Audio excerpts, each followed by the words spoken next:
थलापति विजय के नेतृत्व वाली टीवी की सरकार सोमवार को सत्ता में अपने 100 दिन पूरे कर रही है। विजय की पार्टी तमिलनाडु में डीएमके और एआईएडीएमके के बारी बारी से चले आ रहे शासन के 5 दशकों से अधिक लंबे दौर को तोड़कर सत्ता में आई है।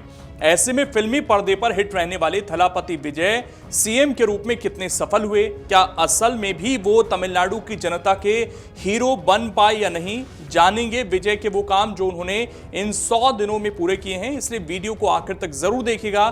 साथ ही इस पर आपकी जो भी राय है उसे कमेंट बॉक्स में जरूर बताइएगा। दरअसल टीवीके ने अप्रैल में विधानसभा चुनाव जीता और 10 मई को विजय ने मुख्यमंत्री पद की शपथ ली। विजय ने 9 मंत्रियों के साथ मुख्यमंत्री पद की शपथ ली।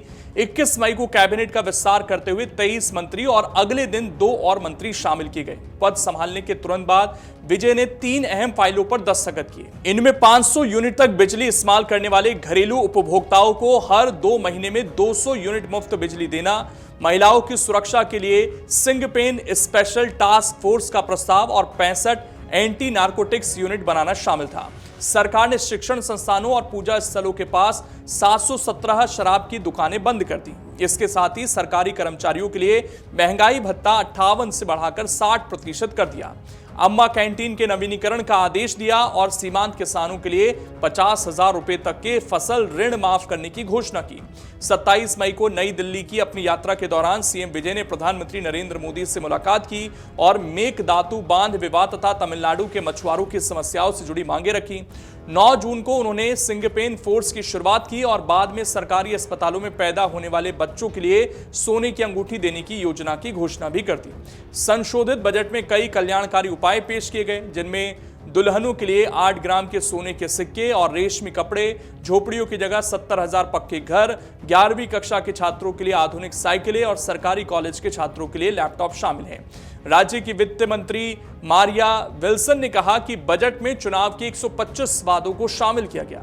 टीवीके सरकार के लिए उद्योग एक मुख्य फोकस बन गया। सरकार का कहना है कि अपने पहले 100 दिनों में 104 समझौतों के जरिए 1 लाख करोड़ रुपए से ज्यादा का निवेश आया है। अकेले बैटरी तमिलनाडु इन्वेस्टर्स कॉन्क्लेव में 67,452 करोड़ रुपए के 97 समझौतों पर हस्ताक्षर किए गए, जिनसे 23 जिलों में 1.07 लाख नौकरियां पैदा होने की संभावना है। हालांकि प्रशासन को कानून व्यवस्था, यौन अपराधों, बिजली कटौती और खराब कचरा प्रबंधन को लेकर विपक्ष की आलोचना का सामना करना पड़ा। अनुभवहीन मंत्रियों को विधानसभा में डीएमके और एआईएडीएमके विधायकों का भी सामना करना पड़ा है।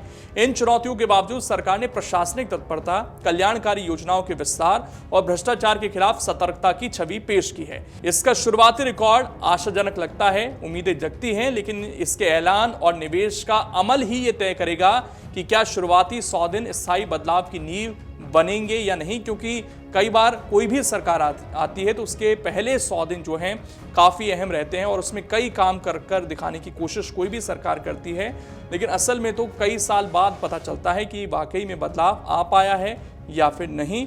आप विजय के इन 100 दिनों को कैसे देखते हैं, कमेंट कर जरूर बताइए। अगर आप ये वीडियो YouTube पर देख रहे हैं तो हमारे चैनल को सब्सक्राइब कर बेल आइकन दबाएं और Facebook पर देख रहे हैं तो हमारे पेज को लाइक करें।